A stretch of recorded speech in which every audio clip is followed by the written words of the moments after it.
Welcome back to TV Guide Network's in-depth look at the last days of the King of Pop.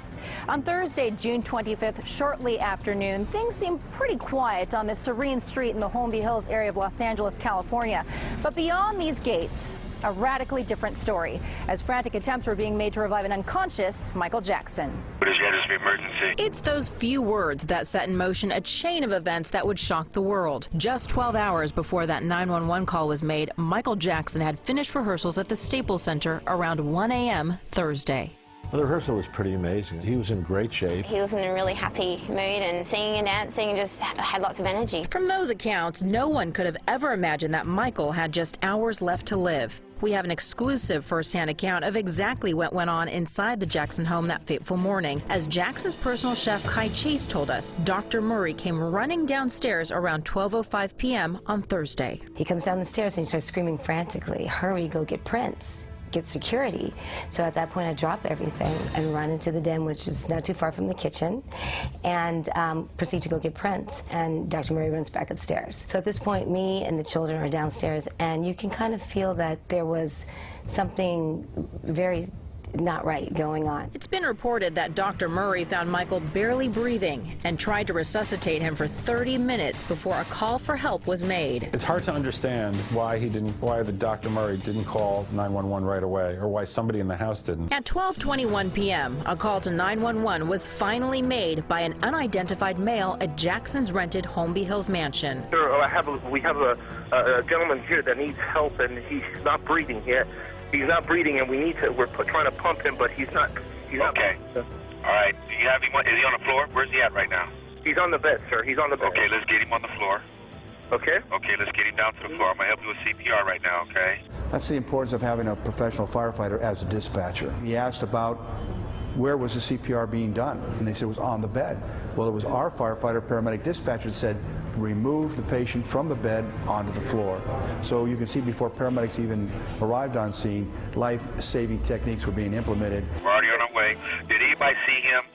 Yes, we have a personal doctor here with him, sir. Oh, you have a doctor there? Yes, but he's not responding to anything. No, he's not responding to CPR or anything. They go through a series of protocol questions so that the dispatcher can get as much information as possible to relay to the rescue ambulances. Did anybody witness what happened? No, just the doctor, sir. The doctor's been the only one here. Okay, so the doctor see what happened? Doctor, did you see what happened, sir? Sir, you just, if you can please. We're on our way. I'm just passing these questions on to my paramedics while they're on the way there, sir. Thank you, sir. He's pumping his chest, but he's not responding to anything, sir. Please. Fire Station 71 in Bel Air moved into immediate action.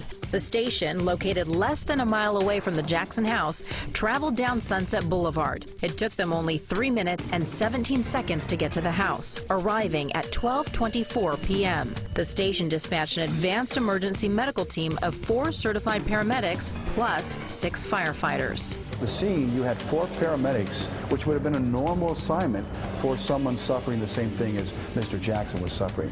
This was nothing out of the ordinary because he was a celebrity. All of a sudden, we see paramedics, running up the stairs. We start panicking. Harris starts crying, "Daddy, Daddy, Daddy." I start crying, the staff starts crying, and then we just kind of came together and we just start praying. The paramedics were fully equipped with all the advanced life support systems, including a defibrillator. But what they weren't ready for was the fact that their patient was a huge celebrity. The paramedics didn't know it was Michael Jackson until they entered the home. And obviously their emotions heighten when they know the patient or they know the celebrity of the patient. And that makes it a little bit more intense. And they know that they just refer back to their training. Paramedics spent around 42 minutes at Jackson's house trying to revive him. The reason for that delay is that firefighters are in communication with the emergency hospitals, and they're doing everything possible to stabilize the patient using the tools and equipment that we have. According to law enforcement officials, the upstairs of the mansion was a complete mess. In Michael Jackson's room, there were clothes and papers all over the place. And the word is, no one from the staff was allowed in his room. A photo of Michael's deathbed was released by British paper News of the World, taken a day after Michael died. The picture shows a bedroom with an air pumping device and other medical equipment. That picture is reportedly the room where paramedics found Michael. And while they began working on him, the paparazzi began forming outside the mansion. Ben Evenstad's agency, National Photo Group, was already at the house when the ambulance arrived because his photogs had been staking out Jackson's place every day. The first indication we had that something was going on is the photographer that was on site called me around 12:30 and said an ambulance just went into the house. I got there about 10 minutes later, so about 12:40, and I called in 3 other photographers. Paramedics spent over 40 minutes at the house until the decision came to transport Michael to UCLA for further treatment. It was necessary for us to stay there for that amount of time to stabilize him. The hospital said, there's not more we can do in the field. Let's package Mr. Jackson and get him to the short drive to UCLA. It was 1:06 p.m. when the ambulance pulled out of the Jackson home. They encountered masses of paparazzi waiting outside the gate. The driver of the ambulance told me personally that as they were pulling out the street, paparazzi were running and putting their cameras up against the windows and snapping pictures. As the paparazzi chased the ambulance up the street, a photographer pressed up against this window to get the last photo to show Michael's face. Taking a flash picture through a window that has tint is difficult to do. You have to get the lens right up against the window and the flash right up against the window, so it can be a bit of a trick. And Starline Tours, which has been giving tours of stars' homes for over 70 years, happened to be at the house at the exact same time the ambulance was pulling out of the gate. Lisa Staub was driving the bus that day when she saw the dramatic scene outside the Jackson home. It was just a normal tour, nothing different, until we approached the front entrance of the rental property of Michael Jackson. We saw a fire engine parked,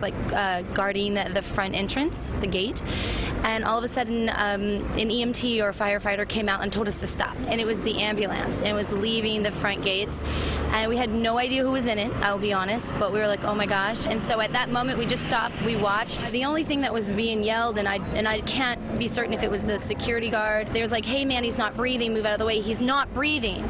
We watched paparazzi jump all over the vehicle. Those guys were all over that ambulance. It was crazy. And then all of a sudden the ambulance took off, and as soon as they did, there was 3 or 4 paparazzi cars that just took off after the ambulance. And the drama doesn't end there. What's about to come next will put Michael's family, friends, and fans from around the world in a state of shock and sadness. Still ahead, the mad rush to UCLA Medical Center. But was it already too late to save the King of Pop, while the Jackson family scrambles to get to Michael's bedside? I saw the family in their rooms. There were hugs, there were tears.